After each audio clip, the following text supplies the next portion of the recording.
Acabamos de cantar um resumo do Evangelho e sou capaz de afirmar para os irmãos que se qualquer um de nós pudesse tomar posse do que acabou de cantar, se isso fosse alguma coisa que é uma realidade no nosso entendimento, nós poderíamos vir agora, fazer memória do Senhor, comer desse pão, beber desse cálice e irmos embora para casa. Alguém falaria assim: não, a reunião hoje foi fraca. Não, a reunião foi curta. Não, hoje... Mas o que nós acabamos de proclamar é tudo o que nós precisamos de entender. O Senhor dos Senhores, de uma forma espontânea, veio a essa terra. Ele deu a sua vida por nós. Ele foi aceito pelo Pai, ressuscitou dos mortos e em breve voltará. E eu queria ler com os irmãos isso em Hebreus 9. Nós também temos esse resumo aqui. Hebreus, capítulo 9.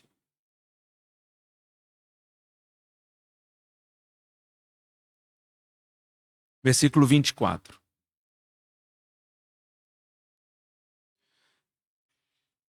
Porque Cristo não entrou em santuário feito por mãos, figura do verdadeiro, porém no mesmo céu, para comparecer agora por nós diante de Deus. Nem ainda para se oferecer a si mesmo muitas vezes como sumo sacerdote, cada ano entra no Santo dos Santos com sangue alheio. Ora, neste caso, seria necessário que ele tivesse sofrido muitas vezes desde a fundação do mundo. Agora, porém, ao se cumprirem os tempos, se manifestou uma vez por todas para aniquilar pelo sacrifício de si mesmo o pecado.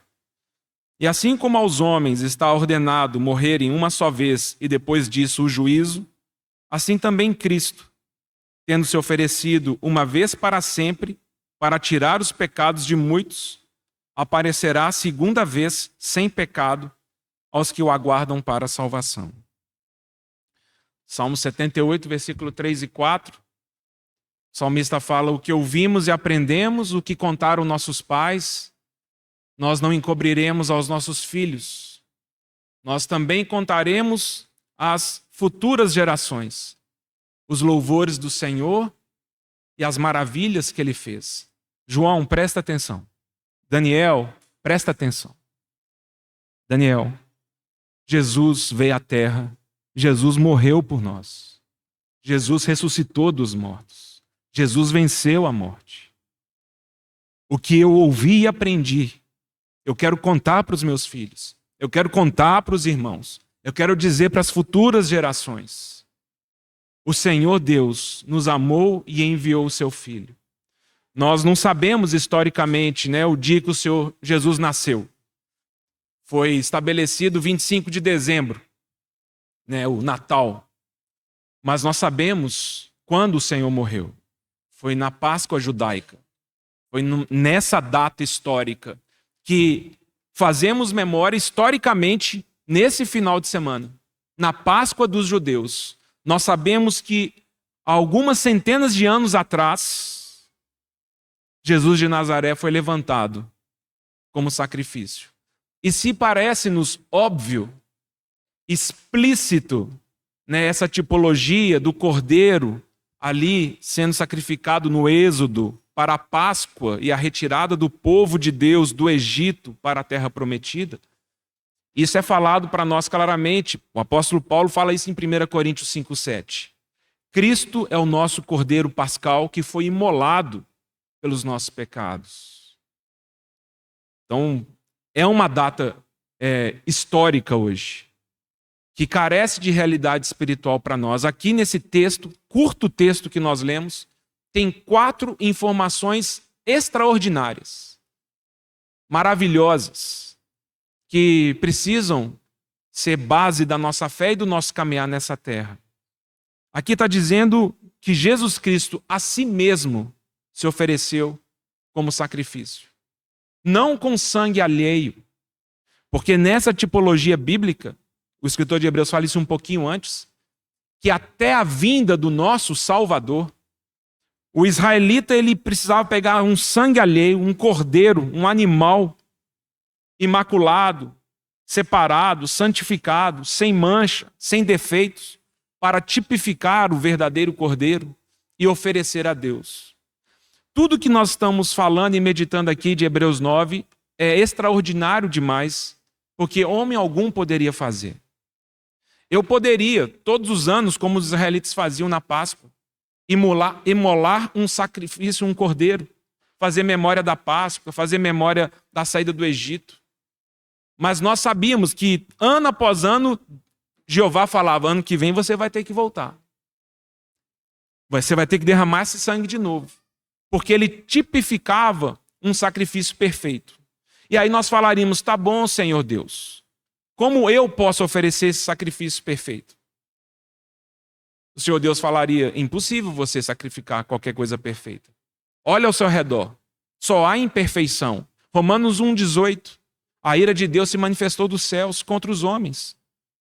Porque toda a humanidade caiu, pecou. Esse é o paralelo de Romanos 5, depois os irmãos relembrem esses textos. Nosso pai Adão, ele pecou. E pela desobediência de um homem, pela ofensa de um homem, pela injustiça de um homem, o pecado invadiu essa terra. Aí nós temos essa primeira informação extraordinária. Deus, ele proveu para ele mesmo esse sacrifício. E apenas Deus poderia oferecer um sacrifício perfeito, porque só Deus é perfeito. Então nós vamos descobrir que Deus tinha um filho, como o Tassi falou ontem, da mesma substância, gerado por ele na eternidade passada. Perfeito em todos os seus caminhos. E essa informação, ela deveria ser um farol para nossa incredulidade, nossos medos, nossas ansiedades. Porque essa é uma das respostas que Paulo dá para o nosso coração. Se Deus nos deu o seu único filho, ele também não nos dará juntamente com ele tudo o que precisamos. Romanos 8. Esse é um farol para nós. Se eu não tenho recebido o que eu desejo que Deus me dê, absolutamente está relacionado a uma falta de amor dele. Está relacionado a que Deus tem entendido que você não precisa disso. E o Senhor quer tratar a nossa vida para que a nossa fé ande de uma forma resoluta, de falar, não, eu não vou temer e eu não vou duvidar, porque o que eu mais precisava, Deus me deu. Deus deu o seu próprio filho. O Senhor Jesus vem a essa terra e ele a si mesmo se oferece como sacrifício. Primeira informação extraordinária para nós. Por isso que na cruz do Calvário, os evangelistas vão registrar. Ele ali sendo entregue, ele fala, Pai, nas tuas mãos entrego o meu espírito. Tudo está consumado. Da parte do filho, o trabalho de oferta foi feito. E por que o Senhor Jesus falou, agora eu entrego nas tuas mãos o meu espírito? Porque teria que cumprir essa segunda informação do texto. Porque importa que todo homem morra uma só vez e depois da morte, juízo. Nós usamos esse texto para combater a reencarnação e faz todo sentido. Nós não cremos em várias vidas, em reencarnações humanas. Nós cremos que todo homem morre uma só vez e depois dessa morte, ele comparece diante de Deus em juízo. Mas o escritor de Hebreus está dizendo que ele não está falando isso para nós, ele está falando de Cristo. Ele está dizendo, porque todo homem, depois da morte, é julgado por Deus. Assim também Cristo. Quando o Senhor fala, eu entrego meu espírito, ele sabia que ele passaria pela morte e Deus o julgaria. Essa é a segunda informação impressionante. A vida eterna escolheu se conformar na desventura do ser humano e passar pelo julgamento que todo ser humano tem que passar. Mas nós temos a terceira informação impressionante. Deus aceitou a obra de Jesus de Nazaré. Quando o Senhor Deus ressuscita Jesus Cristo da morte, O Senhor está dando o testemunho. Achei um homem que venceu a maldição. Eu achei alguém que não poderia permanecer na morte. Irmãos, não sei se para todos é claro. Não é que o Senhor Jesus ele escolheu morrer e ele no terceiro dia falou assim, vou ressuscitar. Acabou, vou demonstrar meu poder. Quem ressuscita Jesus é o Pai. Ele se submete nas regras dos homens. E ele espera do Pai a resposta do Pai. Por isso que as Escrituras vão falar que o poder da ressurreição estava no Pai operando no Filho. É o Filho que aguarda a aprovação, o julgamento de Deus Pai sobre a obra que ele fez. Está aqui, Senhor. Essa é a obra que eu fiz. Julga. Deus Pai fala, julga? Finalmente, há um homem que venceu a morte. Quando Paulo fala que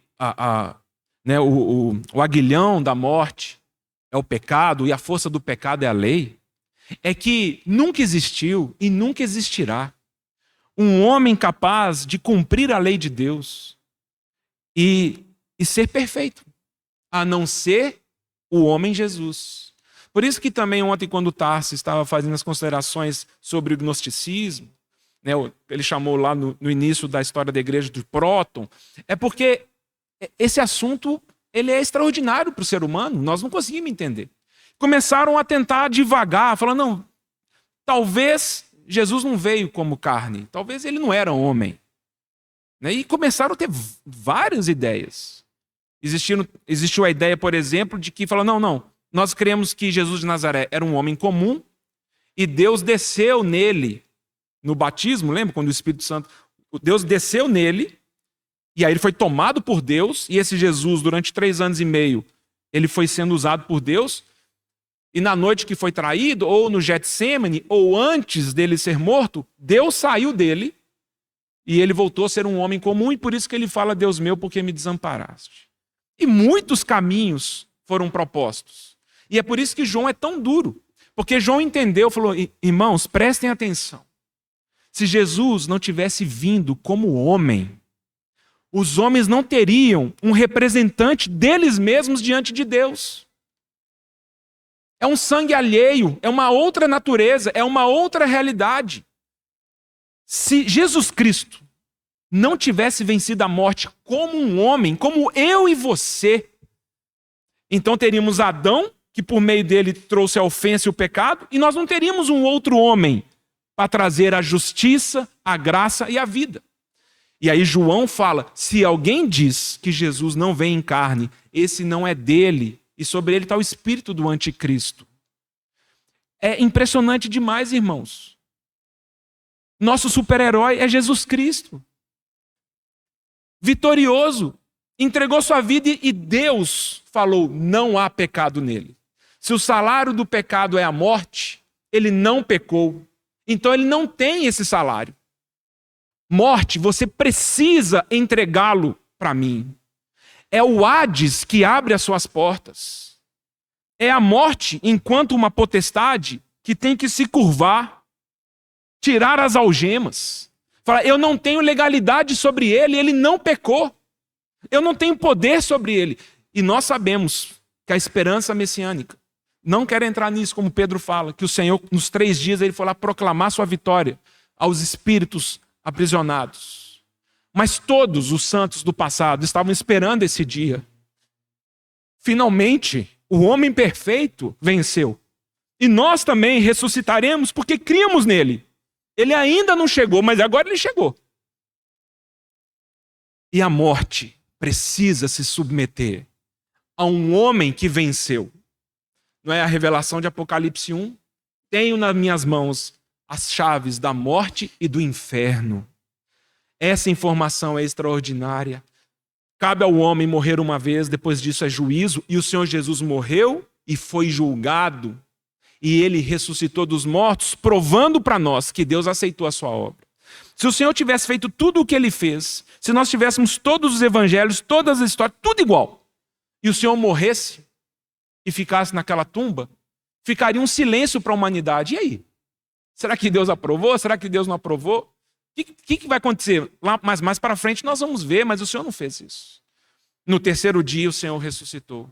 E durante 40 dias, o Senhor fez questão de aparecer aos seus, para que ninguém ficasse com dúvida que foi uma epifania, foi uma loucura de um momento, estávamos embriagados de tristeza, estávamos confusos, a gente achou que Jesus passou de supetão durante 40 dias, por isso que Paulo também, quando ele faz esse resumo do Evangelho em Coríntios 15, ele fala, deixa eu falar para vocês o que eu recebi. E ele prega o Evangelho, fala que Jesus morreu pelos nossos pecados, ao terceiro dia ressuscitou dos mortos, e apareceu, e apareceu, e apareceu, e apareceu, e apareceu, e apareceu. Apareceu para os 12, apareceu para Tiago, apareceu para mais 500. Jesus ressuscitou dos mortos. Esse poder da ressurreição não estava nele mesmo, estava na aprovação de Deus na obra que ele fez. Por isso que Paulo fala, Jesus morreu pelos nossos pecados e ressuscitou para a nossa justificação. Por que eu sei que eu sou justificado? Porque agora eu tenho a vida de Cristo em mim. E quando a morte chegar diante de mim, não é que ele vai ver minhas obras. Não é que a morte vai olhar para mim e falar, você é aprovado ou não. Ele fala, veja bem, pertence a Jesus Cristo e a vida dele em mim me dá essa ressurreição. E a morte vai ter que se calar, a morte vai ter que se submeter. Apocalipse fala, bem-aventurado aqueles que fazem parte da primeira ressurreição. Sobre eles o poder da morte não opera. Sobre eles o poder da segunda morte não terá. Todos aqueles que estão em Cristo Jesus foram salvos por ele, porque essa é a terceira informação maravilhosa do texto. O Senhor Jesus nos salvou, e por meio do seu sangue, esse cordeiro pascal, e aí a gente vai para o Velho Testamento e entende muito bem a figura. Esse sangue sobre o umbral do nosso coração faz com que o anjo da morte não possa nos tocar. E aí nós temos a quarta informação maravilhosa que ainda não aconteceu. É que esse Jesus, que morreu por nós, foi julgado pelo Pai e venceu, e por meio da sua obra perdoou os nossos pecados, aparecerá pela segunda vez. Aparecerá pela segunda vez. É uma expressão tão bonita de Pedro, no início da sua carta, porque Pedro viu o Senhor. Pedro conviveu com o Senhor. E para a alegria dele, ele começou a testemunhar que tantas igrejas e tantos locais que nunca tinham visto o Senhor, amavam o Senhor, criam no Senhor. E quando ele escreve essa carta, ele fala assim, Jesus Cristo, a quem não tendo visto, amais. O qual não vendo agora, mas crendo, exultais com alegria indizível e cheia de glória. Vocês amam o mesmo que eu amo. E vocês nunca o viram fisicamente, certo? Mas nós vimos pelos olhos da fé. Como cantamos esse cântico. O Rei da Glória desceu, fez uma obra que nenhum de nós poderia fazer. Morreu por nós, o Pai aceitou a sua obra. Tem um nome capaz de nos salvar e virá em breve. Esse é o Evangelho de Deus para nós. E nós temos esse santo privilégio de partir o pão e fazer memória disso. Celebrar a vitória de Jesus Cristo como nosso representante nos céus. Temos um sumo sacerdote na casa de Deus. Temos alguém que intercede por nós, que abriu esse caminho. Esse novo e vivo caminho aberto pelo seu próprio sangue. Eu queria convidar os irmãos a, antes de partirmos o pão, depois, tá, se poderíamos cantar. Convidar os irmãos a podermos ficar de pé e cantarmos Jesus, a rocha eterna, a pedra angular. Irmãos, é profundo consolo para nós, é um caminho de segurança. Os poderes do inferno não prevaleceram, a morte não pôde segurar o nosso Senhor. A nossa esperança está nele. Ele é o grande vencedor e em Cristo somos mais do que vencedores.